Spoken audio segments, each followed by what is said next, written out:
to my channel.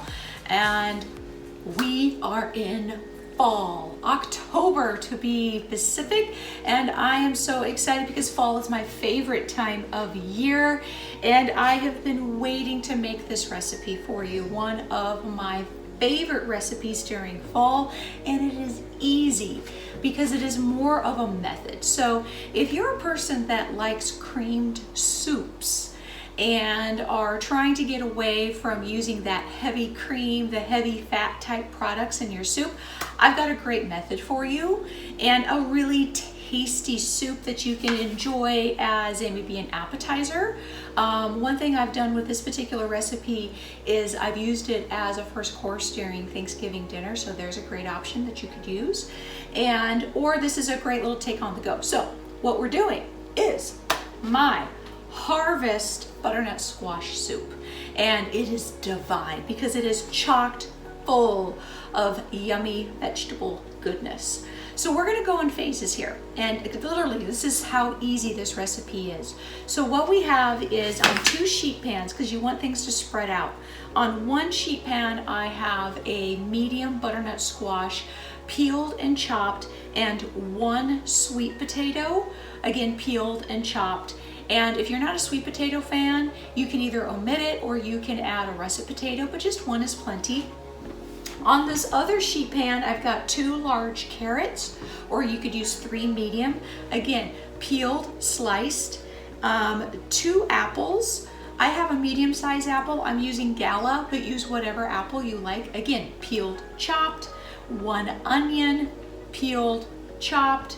3 garlic cloves. And the thing is with the chopping is you want everything to be about the same size so they all cook in the same amount of time, right? Perfect.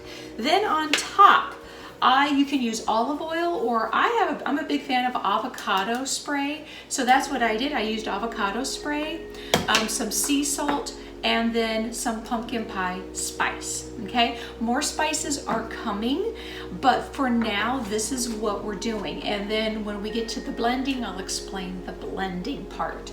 So what this is gonna happen is these are gonna get popped in the oven at 400 degrees for about 20 to 30 minutes. What I'm looking for is I want some really brown crispy goodness on this because that's the flavor, which is why I'm roasting these vegetables instead of just boiling them. I'm looking for flavor.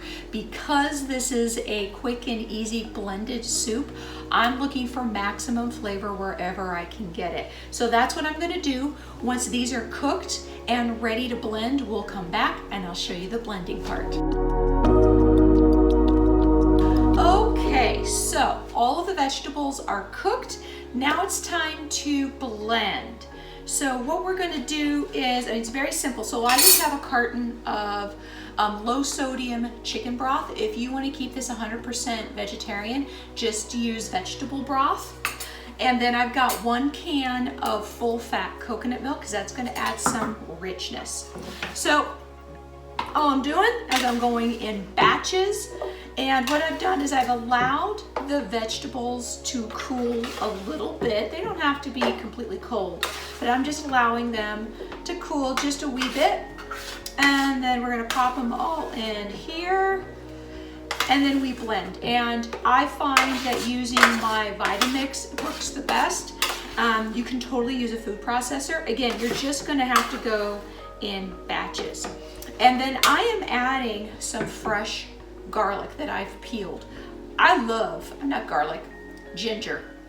Some ginger root. I love ginger and I really wanted that punch. So I'm using some raw ginger that I'm going to blend up in this, but you don't have to. You can just use ground ginger if you want. And then I'm just bringing the liquid just till it covers the veg. So here's what I'm gonna do. I'm gonna continue with this, blend it all up, and then we'll see the final product.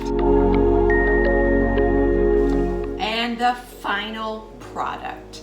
So real quick, so after you get done blending in a couple batches, then you're gonna wanna throw those batches in a large pot, heat it up, and adjust flavoring. So you will probably need to adjust for maybe more pumpkin spice, some cinnamon, ground ginger.